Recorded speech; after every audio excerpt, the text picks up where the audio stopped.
I am a micro four-thirds shooter.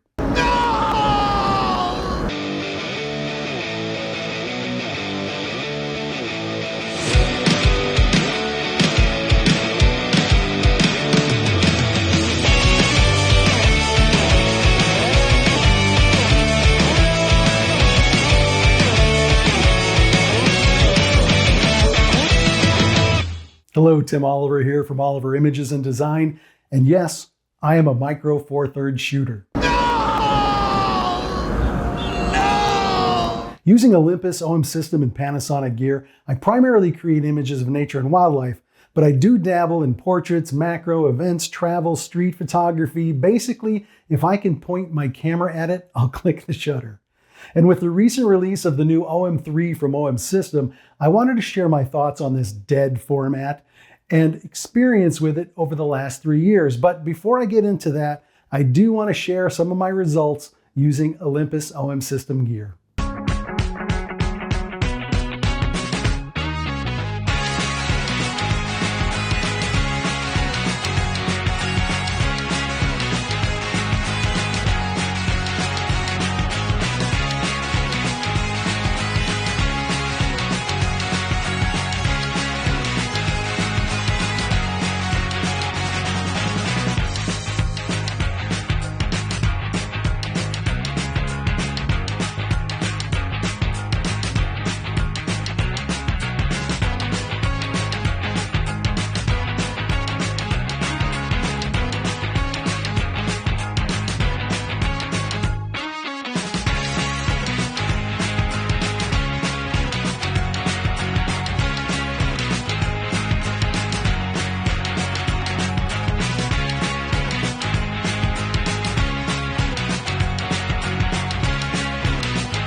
Not too bad for an old dog in the Phoenix suburbs, and definitely not bad for a format that people keep trying to bury.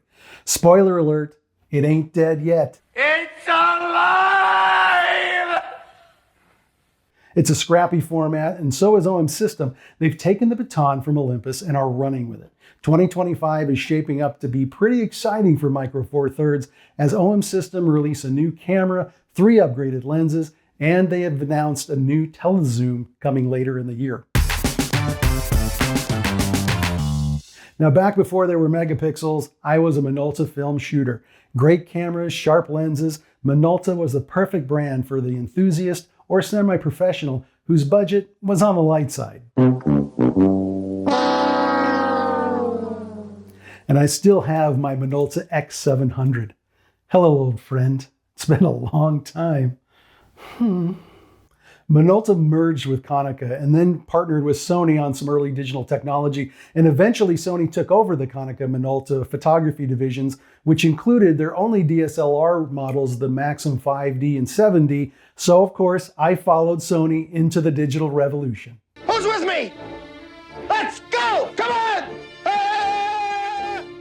It's about how I felt as Sony came a little late to the game, but the Minolta lenses worked on their first DSLR, the Alpha 100. It's a good digital starter camera, if not a little underpowered. But eventually I moved on to Fujifilm and finally Canon, climbing the digital gear ladder just like everyone else. Then one day I looked at my full-frame Canon kit, my aching arms, my aching shoulders, my empty wallet, and thought, why am I doing this to myself? What an in-cow-poop. So at the end of 2021, I rented an Olympus OMD EM1 Mark III with the Mzuiko 100 to 400 f5 to 6.3 IS lens. Whew. That's a lot of letters. I really enjoyed using that kit, and the small and sturdy gear produced excellent images, and the fact that I was getting a full frame equivalent of 800mm in such a smaller, lighter lens was actually pretty impressive. So I was sold, and then so was my Canon gear.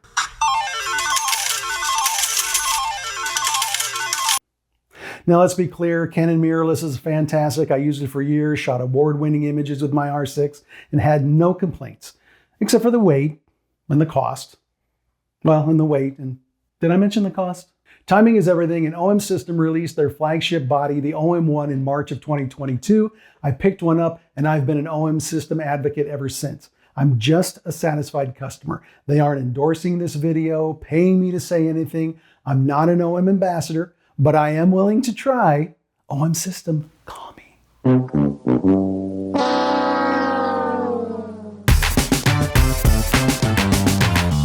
So here's the deal. Micro Four Thirds isn't about chasing megapixels or flexing with giant expensive glass. It's a boutique format that checks very specific boxes for specific photographers. It does an amazing job at what it's designed to do. Be a compact, rugged, and affordable system with kick-ass computational photography features that blow the creative process wide open. Over the last few years, I've shot award-winning images with my OM1, and I've barely scratched the surface of what this gear can do. I mean, come on, let's face it, I'm a hack. I can handle things. I'm smart. Not like everybody says. I tend to keep things light. I'm usually out in the field with one camera and one lens, whether I'm on the hunt for critters, traveling, or trying to improve my street photography. My go-to choice for wildlife, because I'm a man on a budget, is the 100 to 400. Gives me an 800 millimeter full frame equivalent, or the 40 to 150 f2.8 with a 2x teleconverter, giving me a full frame equivalent of 600 millimeters at f5.6, and the 40 to 150 f.28, easily one of the sharpest OM System lenses out there. So let's talk about the used market for Micro Four Thirds gear. It's fantastic. High quality lenses for a fraction of the cost. Unlike full frame, where you need to sell an organ to afford some of these new lenses, Micro Four Thirds lets you experiment and actually enjoy photography without financial regret. OM System just released upgrades to a couple of their most popular small primes, the 17mm f1.8 and the 25mm f1.8. These original lenses are getting a little long in the tooth, but they are very sharp and, of course, compact. They give you a fast 35mm and 50mm full frame equivalent field of view. Both of these can be found secondhand for under $250. Now the new releases, they have IPX1 weather sealing, have new coatings, and the 25mm is now metal construction. I can't wait to get my hands on these small but mighty little lenses. Good touching! All right. The compact size of this gear is a huge plus. Minimalist carry. No more back-breaking camera bags. I can walk out the door with a compact kit that covers everything I need, and I'm not dying halfway through my hike or downtown walk. You can carry multiple lenses without developing a hernia. Let's face it, in my head, I'm still 30, but my body is... Sorry, I got something in my throat. Let's talk about the OM1 Mark II. This thing just fits perfectly in my hand, and even with the bigger lenses, it just feels balanced. There are no problems hand-holding with their larger lenses, although I tend to use a monopod, as some birds can sit for what seems like hours before they take off. So we're talking a 20.4 megapixel stack sensor. Yes, I hear you, only 20 megapixels, but don't let the numbers fool you. This is arguably the best Micro Four Thirds sensor available. The TruePic 10 processor is where the magic happens. Faster performance, better noise handling, and all the fancy computational features OM System is known for. And if you really need more megapixels, it has high-res mode up to 80 megapixels on a tripod or 50 megapixels handheld. But the bread and butter, the meat and potatoes, the real secret sauce of these cameras, computational photography. Live ND, live graduated ND, that's right, built-in ND filters, no extra glass needed. Starry Sky AF, you want sharp astrophotography? The camera does the work for you. Pro Capture and Live Composite, perfect for capturing that decisive wildlife moment. Light painting and long exposures. And then there's AI-driven subject detection. Birds, animals, cars, planes. If it moves, this camera will track it. And let's not forget, National Geographic named the original OM1 their Wildlife Camera of the Year in 2023. And who are we to argue with National Geographic? The age-old debate, but the sensor's too small. I need a bigger sensor and tons of megapixels. This is where you have to be honest with yourself and ask, what do I really need? And is what I have overkill? The reality is it's nearly impossible to find a bad camera from any of the usual suspects. Today's mirrorless gear is amazing, but most of us are not full-time professional photographers, and even though this boutique gear is quite capable of meeting those needs, I mean, just ask thousands of full-time Micro Four Thirds format professionals. But do we need to be pixel chasers? I've sold many 16 by 20, 24 by 36, and 30 by 40 prints and canvas using this gear with amazing results and satisfied customers. I actually prefer working with the smaller files, and I just compose my images so I don't have to crop or barely crop. I'm confident I can mix and match the images I made with Sony, Canon, Fujifilm, Panasonic, and OM System, and you wouldn't even be able to tell what camera and lens brands I've used. Well, isn't that special? In many ways, the 2x crop factor that results in using the smaller sensor is actually an advantage to nature, wildlife, and macro shooters. You get closer to your subject. And look, noise is not an issue anymore. Modern sensors are better, and software like Denoise and Lightroom or offerings from Topaz and On1 can clean up any noise with a single click. I've shot wildlife and indoor events over 10,000 ISO, and guess what? The image quality is excellent. I will concede there is an adjustment in thinking needed when it comes to depth of field, but it's not a deal breaker. You just gotta do a little finessing. Well, how the hell did you get the beans above the fry? I mean, I don't know. It wasn't like it was a well thought out plan. Again, an advantage of the 2x crop factor is that it doubles your field of view. So for example, a 17mm lens gives you a field of view equivalent to a 34mm lens on a full frame sensor like the Canon R6 Mark II or Nikon Z8. However, when it comes to light and depth of field, these really don't change. But wait, the haters say, I know depth of field changes when using Micro Four Thirds because backgrounds aren't as out of focus and bokeh is not as good. Well, technically light and depth of field, which affect those two things, haven't changed due to the sensor. It's all about the lens. Wider lenses have more depth of field. The wider the lens, the more stuff is in focus. Longer lenses compress the space between you, the subject, and the background, so there's less depth of field and less stuff in focus when you focus on your subject. So the rub with Micro Four Thirds is you're using wider lenses. You can take advantage of that 2x field of view, but there is more depth of field because, in this case, it's a wide 17mm lens. Now, if you would put this amazing little sharp 45mm 1.8 lens on an OM1, for example, you'd get a 90mm field of view, but the depth of field of a 45mm lens.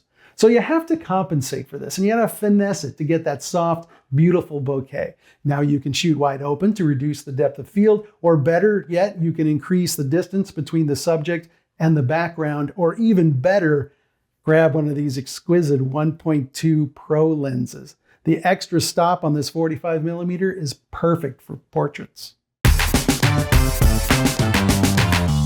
So who's this format really for? Well, a lot of folks actually, especially when taking the OM system gear into consideration. Wildlife photographers, AI subject detection and tracking, insane burst rates up to 120 frames per second, and 8.5 steps of in-body stabilization. Yes, please. Sports photographers, 50 frames per second with tracking. A 300mm f4 lens acts like a 600mm. I mean, come on. Landscape and travel photographers, light, rugged, IP53 weather sealing on the bodies, IPX1 on the lenses. In fact, OM System is one of the few brands that provide the actual rating for their gear. High-res 80 megapixels on a tripod and 50 megapixels handheld.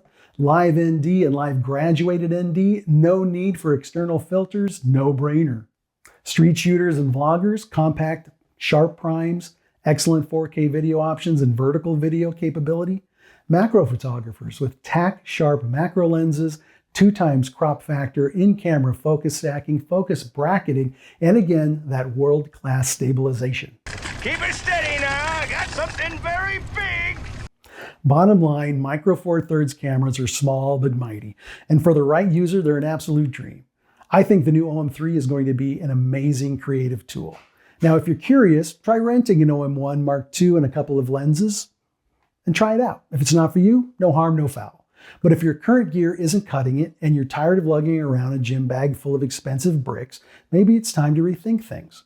Whatever gear you're using, it needs to be a tool that helps to inspire you.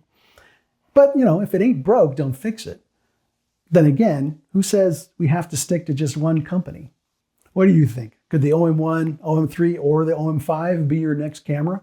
Drop a comment or question below. I'd love to hear from you in chat. But if you're gonna drop a hate bomb, you can move along and take that stuff somewhere else. I ain't got time for bad vibes. Besides, everyone knows creatives make better lovers than haters. I want to be on you. Please like and subscribe for more photography, gear reviews, Micro Four Thirds tips, and insight that'll be coming to this channel. If you like my images, check out my 2 Instagram accounts in the description below. And remember, Earth is art. Be the artist. Take care.